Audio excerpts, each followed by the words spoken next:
جو متضاد دعوے سامنے آ رہے ہیں کہ دھمکیاں پہنچائی گئی ہیں، سہیل آفریدی کو ڈائریکٹ بھی کہا گیا ہے، آگے سے یہ کہا جا رہا ہے، دعویٰ یہ کیا جا رہا ہے جی کہ نہیں، اناؤنسمنٹ تو ہوگی اور کسی فیصلہ کن تحریک کی اناؤنسمنٹ ہوگی. یہ اس ٹائم ضروری اس لیے ہے کہ آپ نے ذرا سننا ہے. اچانک انہوں نے الجزیرہ کی ویب سائٹ بین کر دی ہے پاکستان میں. پاکستان 78 سالوں سے مقبوضہ کشمیر کا مقدمہ لڑ رہا ہے اور لوگوں کو ایک ہی بات بتاتا ہے کہ بھارت میڈیا کو وہاں نہیں جانے دیتا. بھارت مقبوضہ کشمیر کے لوگوں پہ مظالم کرتا ہے اور انڈیپینڈنٹلی ویریفائی نہیں کرنے دیتا کہ کیا ہو رہا ہے. 78 سال بعد میر جعفر نے ہمیں وہاں پہنچا دیا ہے کہ آج انٹرنیشنل میڈیا کو آزاد کشمیر جانے کی آزادی نہیں ہے. مجھے اچھی طرح یاد ہے عمران خان کے دور میں جب مودی نے 5 اگست کا شب خون مارا تھا اور کشمیر کو لے اڑا تھا، تو عمران خان آپ کو پتا ہے کہ مودی کو لتاڑ رہے تھے، سب کچھ کر رہے تھے اور یہ سارے معاملات ہو رہے تھے. تو جرنیلوں نے کس قسم کی گیم کھیلی تھی؟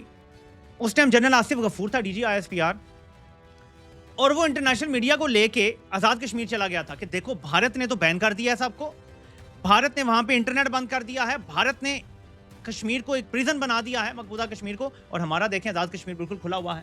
عام عوام سے آپ بات کر لیں، سب آپ کو یہ بتائیں گے کہ یہاں آزادیاں ہیں سب کچھ. 2019 میں یہ صورتحال تھی. 7 سال بعد اور میر جعفر کے 4 سال تقریباً پورے ہونے والے ہیں، اس کے بعد اب صورتحال یہ ہے کہ ہم انٹرنیشنل میڈیا کو نہیں لے کے جا سکتے آزاد کشمیر. کوئی پاکستان کا محب وطن یہ کر سکتا تھا؟ میرا آپ سے سوال ہے، کیا پاکستان کا کوئی محب وطن یہ کر سکتا تھا؟ نہیں. اس کا جواب آپ کو نفی میں ملے گا کہ یہ اگر پاکستان کا محب وطن ہوتا، یہ کبھی وہ نہ کرتا جو مقبوضہ کشمیر میں بھارت کیا کرتا تھا. اور ہم اس کو برا بھلا کہتے تھے، ہم کہتے تھے دیکھو جی میڈیا بند ہو گیا ہے، انٹرنیٹ بند ہو گیا، اس نے وہ سارے کام کر دیے آزاد کشمیر. اب میرے پاکستانیوں، یہ میں آپ کے سامنے یہ دکھ سے باتیں رکھتا ہوں. انٹرنیشنل تنظیم ایمنسٹی انٹرنیشنل نے کہا ہے کہ ہم پاکستانی اتھارٹیز پہ زور دیتے ہیں کہ وہ غیر مشروط طور پہ، اور یہ یو ایس اے چیپٹر ہے ایمنسٹی انٹرنیشنل کا. پہلے ایمنسٹی انٹرنیشنل کا یو کے چیپٹر بات کرتا تھا، پہلی بار یو ایس اے چیپٹر نے بولا ہے کہ ہم اتھارٹیز سے یہ مطالبہ کرتے ہیں کہ عمران خان اور بشرا بی بی کی انکنڈیشنلی جو لائرز تک ایکسیس ہے وہ بحال کی جائے، ان کو میڈیکل فیسلٹیز دی جائیں جو ان کی ضرورت ہیں، اور ان کی قید تنہائی ختم کی جائے جو کہ غیر قانونی ہے اور فوری طور پہ ختم ہونی چاہیے. یہ پورا بیان کیا ہے یہ میں آپ کو بلکہ ابھی بتاتا ہوں. یہ بہت امپورٹنٹ ہے کہ عالمی ادارے کچھ نہ کچھ اب پریشر بنانا شروع ہو گئے ہیں ان کے اوپر. ایمنسٹی انٹرنیشنل کی یہ پوسٹ ہے آفیشیل کہ Pakistan authorities must restore Imran Khan right as detention reaches 3rd anniversary. لکھتے ہیں کہ ahead of the 3rd anniversary of former Prime Minister Imran Khan ongoing detention, Isabel Lassi, Amnesty International's acting regional director for South Asia, she said for 3 years Pakistan authorities have systematically denied Imran Khan the right to a fair trial. Amnesty International USA لکھتا ہے کہ عمران خان کو systematically fair trial deny کیا گیا ہے. یہ بہت بڑی بات ہے. یونائٹڈ نیشن بول رہا ہے، ایمنسٹی انٹرنیشنل بول رہا ہے، بہت سارے ادارے اب بولنا شروع ہو گئے ہیں. اسی طرح بشرا بی بی کے حوالے سے بھی یہی بات کی جا رہی ہے کہ ان کی صحت بھی خراب ہو رہی ہے اور باقی سب کچھ بھی. ظاہر میں یہ پورا تو نہیں پڑھوں گا. انٹرنیشنل پریشر آہستہ آہستہ بلڈ ہونا شروع ہو گیا ہے اور میں غور کر رہا ہوں، بہت غور کر رہا ہوں. جس دن سے میر جعفر نے اتنا بڑا منہ کھول کے $10 ارب مانگا ہے نا ٹرمپ سے کہ میری خدمات کے ایور $10 ارب دو، وہ دن اور آج کا دن ٹرمپ نے دوبارہ نہیں کہا میرا فیورٹ فیلڈ مارشل، دوبارہ نہیں کہا کہ یہ بڑے بہترین لوگ ہیں، شہباز بھی بڑا اچھا ہے، میر جعفر بھی بڑا اچھا ہے. نہیں کہا. آپ نکال کے دیکھ لیں اس کے سارے بیانات. یہ خبریں آپ تو دیکھیں، اے آئی کا دور ہے نا، آپ نکال سکتے ہیں کہ یہ بیان کس دن آیا تھا. آپ کے فون پہ بھی موسٹ لائکلی ہوگا. آپ پوچھیں کہ یہ بیان کس دن آیا تھا کہ جی پاکستان نے $10 ارب مانگ لیے ہیں، اور اس کے بعد ٹرمپ نے کتنی بار کہا ہے کہ یہ میرا فیورٹ فیلڈ مارشل ہے. آپ کو ساری کہانی سمجھ آ جائے گی. ٹرمپ کاروباری بندہ ہے، وہ اپنا کام نکلوانا جانتا ہے، لیکن ایک ڈائم ان کو نہیں دے گا. ٹرمپ نے اپنے 1.5 سالوں میں ایک ٹیڈی پیسہ ان کو نہیں دیا. ہاں آئی ایم ایف سے پوری سپورٹ لے کے دی ہے، یہ بات ہے، کیونکہ امریکہ کا ووٹ سب سے بڑا ہے آئی ایم ایف کے ممالک میں، تو وہاں سے پیسہ ضرور مل رہا ہے، لیکن وہ قرضہ ہے اور اس کی کچھ شرائط ہیں، ہمیں اس کے بدلے کو ڈیلیور کرنا ہے. لیکن ٹرمپ نے اپنے پاس سے ایک پائی بھی پاکستان کو نہیں دی، اور وہ دینے کی پوزیشن میں بھی نہیں ہوگا. یہ بھی میں آپ کو بتا دوں. مڈ ٹرمز ہونے جا رہے ہیں، ٹرمپ کی طاقت میں بہت بڑی کمی آنے جا رہی ہے دونوں ہاؤسز میں. آپ کو پتا چلے گا کہ ٹرمپ کمزور ہونے جا رہا ہے، اور پھر ان کو فری لنچز دینا اور مشکل ہو جائے گا ٹرمپ کے لیے. بلکہ ٹرمپ تو اپنی امپیچمنٹ کے خوف سے ڈرا پھر رہا ہے، اور وہ چاہ رہا ہے کہ ایران کے ساتھ ڈیل ہو جائے، اور ایران یہ چاہ رہا ہے کہ وہ الیکشن آ جائیں تب تک فائنل ڈیل نہ.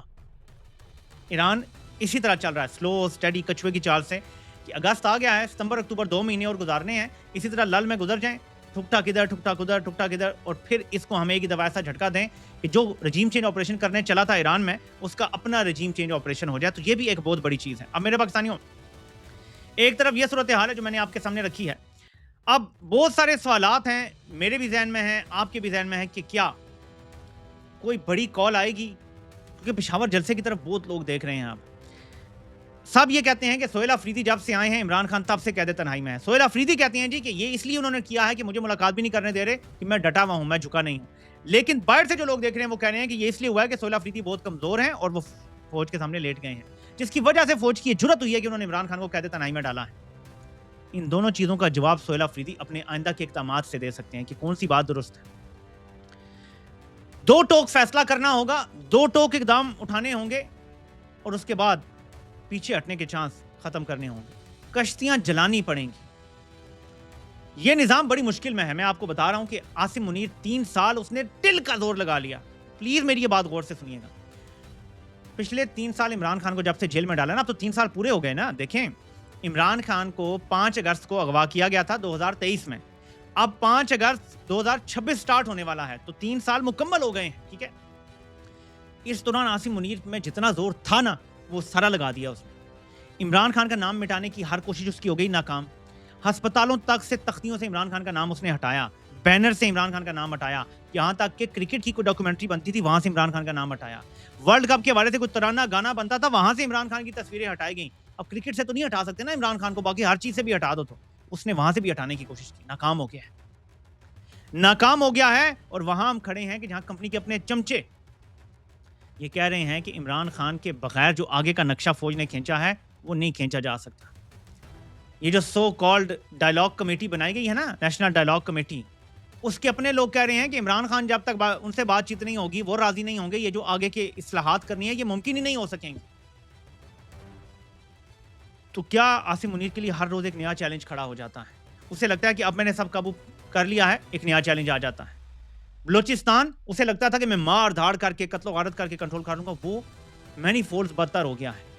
خیبر پختونخوا کی صورتحال مینی فولڈز بدتر ہوتی چلی جا رہی ہے. کنٹرولڈ کیوس اب آؤٹ آف کنٹرول کیوس میں بدل رہا ہے. اور آزاد کشمیر میں جو بھی ان کے عزائم تھے وہ سب خاک میں مل گئے ہیں. لوگ کھڑے ہو گئے ہیں اور پورے ملک میں اور اکراس دا یونیورس لوگ جو ہے وہ کھڑے ہو گئے ہیں. یعنی پوری دنیا میں جو اوورسیز پاکستانی ہیں وہ آزاد کشمیر کی موومنٹ کا حصہ بنتے جا رہے ہیں. دیکھیں، آپ ادھر سے کسی سیاسی جماعت کو دبائیں گے، کوئی اور موومنٹ کھڑی ہو جائے گی، اسے دبائیں گے، کوئی تیسری موومنٹ کھڑی ہو جائے گی. کبھی مہنگائی پہ، کبھی ظلم پہ، کبھی جبر پہ، کبھی کسی اور چیز پہ، کوئی نہ کوئی کھڑا ہوتا رہے گا. کیونکہ جب آپ دباتے چلے جاتے ہیں نا تو پریشر جو سٹی کی آواز ہے وہ کہیں نہ کہیں سے آتی رہتی ہے. آپ روزانہ فائر فائٹنگ کریں گے. تا وقت ہے کہ میر جعفر کو اپنا اس کا ادارہ لات مار کے گھر بھیجے. احتساب تو بات کی بات ہے نا. فرسٹ سٹیپ، اسے لات مار کے گھر بھیجا جائے، اپنا نیا چیف چنا جائے اور اس کے بعد سیاست سے خود کنارہ کشی اختیار کریں. یہ پہلا سٹیپ ہوگا. اس کے بعد آگے بہت سارے سٹیپس ہیں. فائر فائٹنگ سٹارٹ کرنی ہے تو وہ یہاں سے ہوگی. اور میں ہر ویڈیو میں جان کے اس لیے کہتا ہوں کہ بالآخر تو ہم نے ملک بچانا ہے نا. اور ملک کے اندر ادارے بھی بڑے اہم ہوتے ہیں، لیکن اپنی موجودہ حیت میں نہیں. جب وہ آٹو امیون ڈیزیز بن جائیں پھر نہیں. پھر تو ایسے جو اعضاء ہوتے ہیں ان کو کاٹ دیا جاتا ہے. دیکھیں، کوئی ادارہ اتنا لازم کیسے ہو سکتا ہے کہ جب انسان کو کسی اس کے عضو میں ناسور ہو جاتا ہے، گنگرین ہو جاتا ہے یا فراسٹ بائٹ ہو جاتا ہے بہت برا، کیا وہ کاٹ نہیں دیا جاتا؟ تو اگر اپنے اعضاء بھی کاٹ دیے جاتے ہیں جب کوئی بیماری ایسی لگ جائے تو ایک ادارہ اور اس کا ایک چیف کیا بلا، کس بلا کا نام ہے؟ ذرا سوچیں نا. جب آپ آٹو امیون ڈیزیز بن جائیں گے، جب آپ ناسور بن جائیں گے تو کاٹنا پڑے گا، جراحی کرنی پڑے گی. یہ بہت ضروری ہو جاتا ہے. تو وہ اب فیصلہ ادارے نے خود کرنا ہے کہ یہ جراحی پورے ادارے کی سطح پہ ہوگی اور عوام کرے گی، اور عوام جب کرے گی تو وہ بہت ڈفرنٹ قسم کی ہوگی، یا یہ جراحی آپ نے خود کرنی ہے. وقت آپ کے پاس پہلے ہی ختم ہو گیا ہے. میں تو کب سے یہ کہہ رہا ہوں. آگے آپ نے فیصلہ کرنا ہے کہ کتنا عرصہ اور ایسے چلانا ہے. میں آپ کو تھوڑا سا اور بتا دیتا ہوں کہ جو صورتحال آگے بننے جا رہی ہے. دیکھیں، شہباز شریف سے زیادہ اچھا پالیسی فوج کو نہیں مل سکتا. ٹھیک ہے، وہ اگر میں آپ کو بتا رہا ہوں کہ دوبارہ کاکڑ کو بھی لے آئیں، کسی ایرے گیرے نہ تو ایون محسن نقوی کو بنا دیں وزیر اعظم، جو پالش کی کلا شہباز کی ہے نا وہ کسی اور میں نہیں ہے. تو وہ 1000 بار سوچیں گے ضرور کہ یار کسی نئے بندے کو لایا جائے یا یہی والا ٹھیک ہے، یہ تو کچھ پوچھتا ہی نہیں اس کی. اچھا، شہباز شریف کی جو سب سے بڑی خوبی ہے نا فوج کے حق میں، اس شخص میں کوئی عزت نفس ہے ہی نہیں. سیلف ریسپیکٹ نام کی کوئی چیز فوج کے مقابلے میں اس میں ہے ہی نہیں. ادھر سے کچھ لفظ بولا ادھر سے ہاں، ادھر سے کوئی لفظ بولا ادھر سے ہاں. یہ چیز مشہور ہے نا. جب آپ میں سیلف ریسپیکٹ نہیں ہوتی تو آپ فوج کے لیے بہت اچھے ٹول بن جاتے ہیں. لیکن میں نے ایک اور پوسٹ بھی کیا ہے، میں وہ بھی پڑھ کے آپ کو سنانا چاہتا ہوں. 78 سال سے جرنیل یہ ملک چلا رہے ہیں. 79 ایئرز اب ہونے والے ہیں. ٹھیک ہے، یہ ہم اینیورسری اپنی 79 منانے والے ہیں.